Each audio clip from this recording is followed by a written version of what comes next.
ഈശോ മിശിഹായ്ക്ക് സ്തുതിയായിരിക്കട്ടെ. നമ്മുടെ കൊച്ചു നോമ്പുകാല ചിന്തകൾ തുടരുകയാണ്. ഇന്ന് ചിന്തിക്കുവാൻ പോകുന്ന വിഷയം, എന്താണ് വിശുദ്ധ ഗ്രന്ഥം ബലിയെക്കുറിച്ച്, ത്യാഗത്തെക്കുറിച്ച് പറയുന്നത്?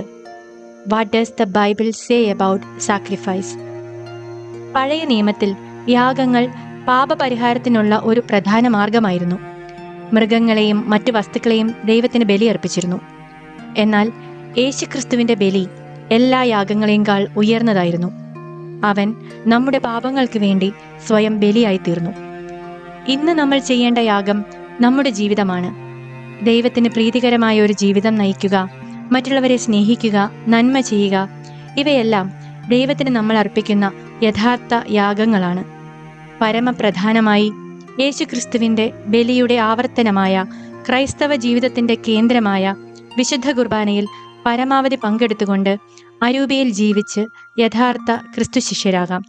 ഈ നോമ്പുകാലം നമ്മുടെ ജീവിതത്തെ ദൈവത്തിനൊരു യാഗമായി സമർപ്പിക്കുവാനുള്ള ഒരു സമയമാകട്ടെ എന്ന് പ്രാർത്ഥിക്കുന്നു.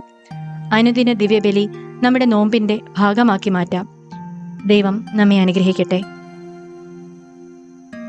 ഇനി നമുക്ക് വചനം വായിച്ചാലോ? ക്രിസ്തുവിലായിരിക്കുന്നവൻ പുതിയ സൃഷ്ടിയാണ്.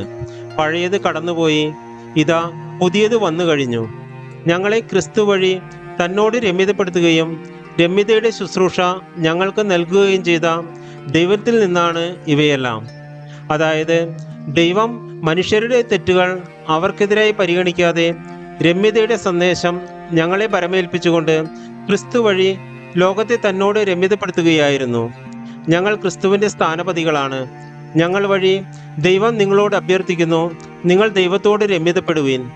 ഇതാണ് ക്രിസ്തുവിൻ്റെ നാമത്തിൽ ഞങ്ങൾ നിങ്ങളോട് അപേക്ഷിക്കുന്നത്. എന്തെന്നാൽ അവനിൽ നാം എല്ലാവരും ദൈവത്തിൻ്റെ നീതിയാകേണ്ടതിന് പാപം അറിയാത്തവനെ ദൈവം നമുക്ക് വേണ്ടി പാപമാക്കി. വിശുദ്ധ പൗലോസ്ലീഹ കൊറിന്തോസുകാർക്ക് എഴുതിയ 2-ാം ലേഖനം 5-ാം അധ്യായം 17 മുതൽ 21 വരെയുള്ള വാക്യങ്ങൾ.